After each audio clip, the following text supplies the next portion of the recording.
This isn't combat sports. This isn't boxing or that influencer waste of time. This is about the three most violent letters in fighting, the UFC. And it's time to look inside the octagon and lock the cage. So, fighters, ready. Now we're checking the scoreboard for the August predictions, because when it comes to making picks for fights, we just say, okay, bet. And first off, we predicted UFC Fight Night 257.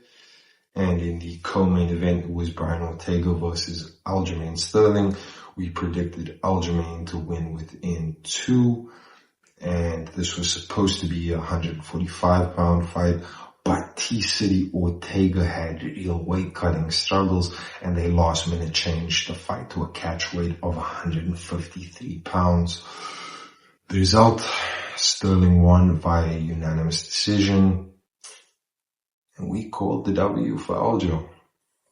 Then in the main event, it was Johnny Walker versus Zhang Ming Yang. We predicted Zhang to win within 2 rounds, and it was firework action at light heavyweight, but in the second round, the Chinese fighter took one too many leg kicks and just couldn't stand or put pressure on that left leg. The result, Walker wins via second round TKO. Can't win them all, I guess.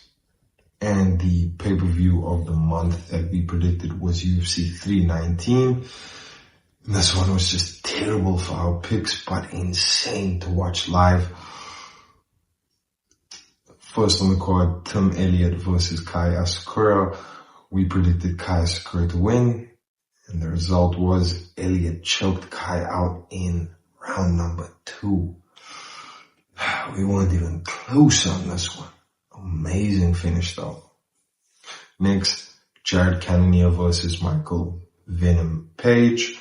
We predicted Cannonier to win, and the result was MVP won via unanimous decision and made Jared look like he didn't know what the fuck he was doing. Another L for our picks on the card, but hey, I was impressed by MVP for the first time. Moving on, it was Jeff Neal versus Carlos Prates. And we predicted Carlos to win, and the result was Prates got the finish in the very first round via TKO by way of spinning back elbow. Got this one right on the money. A W for our prediction scorecard. Then the co-main event of Lerone Murphy versus Aaron Pico. We predicted that Pico would win inside of 2 rounds via KO, and Pico's hands were slow, and after that non-stop action back and forth in the first half of the round, his defense slipped and he just didn't see that picture perfect elbow coming from Lerone Murphy. Aaron was out before he hit the canvas. The result, Murphy got the KO in the first round via the most vicious and clean spinning back elbow I've seen. It's not looking good, bruv. But this was a fucking awesome fight while it lasted. And Lerone, I was not familiar with your game, buddy. Another L for our predictions, but this was a W of a fight. And then the main event, Dricus du Plessis versus Khamzat Chimaev for the middleweight championship. Our prediction was DDP to win via submission inside of 4 rounds. And listen, my TV almost got smashed for one, and genuinely Chimaev shot only a double leg, the same double leg, the entire fight, and didn't do much damage. But I guess his wrestling is just that good. The result, Khamzat won via unanimous decision and new. I don't want to talk about it, TBH. but another L. But at least there's new excitement at middleweight, and congratulations for finally getting the title, boss.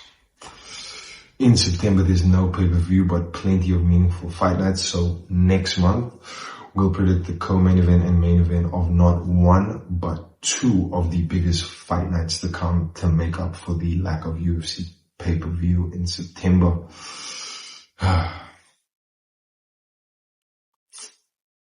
And only 2 out of 7 UFC picks right this month.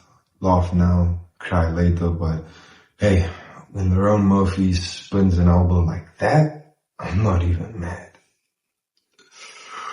Who's calling my phone? Well, we know whose phone we'd be calling. It's time to play UFC Matchmaker. We just want to know though, what's Hunter's number?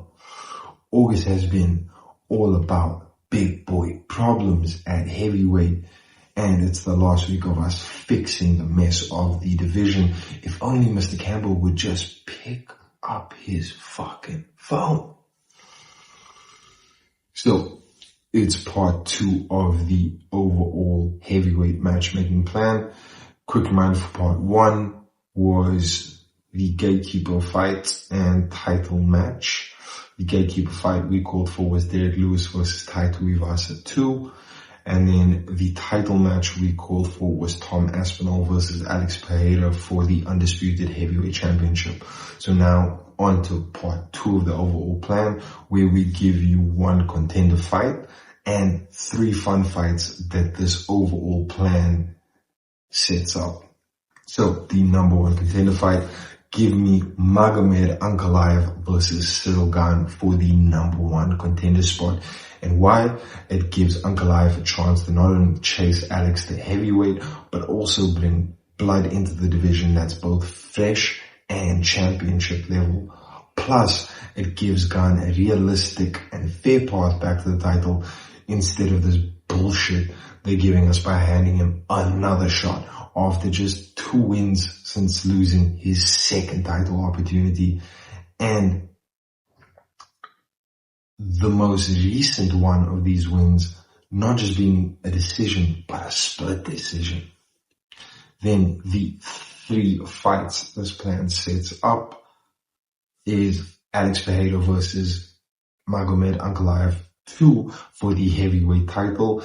If the UFC ran with this plan and Alex beats Tom for the undisputed title and Ankalaev beats Cyril Gane for the number 1 contenders match, then you could get this rematch between these fighters. But rather than what we're getting in October at UFC 320, it would be at heavyweight instead of 205. And 2 fights between 2 fighters at 2 weight classes for 2 titles. This would create a rivalry for the ages with the possible trilogy to follow. Then the second fun fight that this plan sets up is Tai Tuivasa versus Cyril Gane 2 for a number 1 contenders fight. If Tai beats Lewis again, which happens to be his last W, by the way, and Gane loses to Ankalaev, then this rematch could be a banger. You'd have Tai with his juice back from the confidence of winning again, facing Cyril, who would have more to prove. A firefight rematch that would be insane. And then the 3rd and final fun fight that this overall plan could set up is Tom Aspinall versus Curtis Blades 3. If they went with this overall plan for the division, then whether Tom loses to Pereira or wins, this is a fun trilogy. Either for the 2 fighters to battle out for the top spot, or for the undisputed heavyweight title, which would mean that they've had a non-title fight, interim title fight, and undisputed title fight. Each fighter has a win over the other, and both ending by either TKO or KO. Plus, a trilogy in this division will at least show some sort of continuity and consistency at heavyweight. And next month, strawweight, flyweight, bantamweight, We're looking across all three women's divisions and figuring out how to get more eyes on the female fights regardless of weight classes. And let's hope Hunt has got a good soul connection, because we're going to be ringing him up non-stop, because when it comes to these fights and what the people want to see, there's only one answer. Girls want girls. I don't do if, buts, and maybes, wise words, but right now is when we do exactly that and look at moments of UFC history and ponder the question, what if? Now, of course, August's theme is Amanda the GOAT, where we go over Amanda Nunes' dominant reign from the late 2018 to early 2021, becoming the greatest woman of all time with 2 belts defended in 2 weight classes. And we're ending this theme's chapter of this subsection with one final retrospective question. What if Felicia was on time? Back in May of 2020, Nunes was scheduled to fight contender Felicia Spencer to defend her featherweight belt, but for no apparent reason, or at least an undisclosed reason, Uncle Dana postponed the fight. And they postponed it a month before the fight was meant to take place, and only pushed the fight back by a month. What was the impact? Well, if you're Felicia and you're on track to cut weight in training camp, and then a month out, you're already pretty drained and focused. Now they tell you the fight is going to be a month later, and you have to extend fight camp or risk missing weight in a title fight. What if the prospect got to fight Nunes under normal circumstances? I mean, the fight ended up being won by Nunes, but by decision. Could Spencer have pulled off the upset if she had a normal camp? Thing is, either way, Nunes would have come back, just like after losing to Juliana. And speaking about coming back, the GOAT is returning, so expect greatness. And in September, our theme is Bloody Bones. John Jones's violent, chaotic, and drama-filled run from winning the 205 title back in early 2011 at UFC 128 through multiple incidents and getting stripped of the light heavyweight belt until he regained the championship back for a second time at the end of 2018 at UFC 232, all while remaining undefeated inside of the octagon.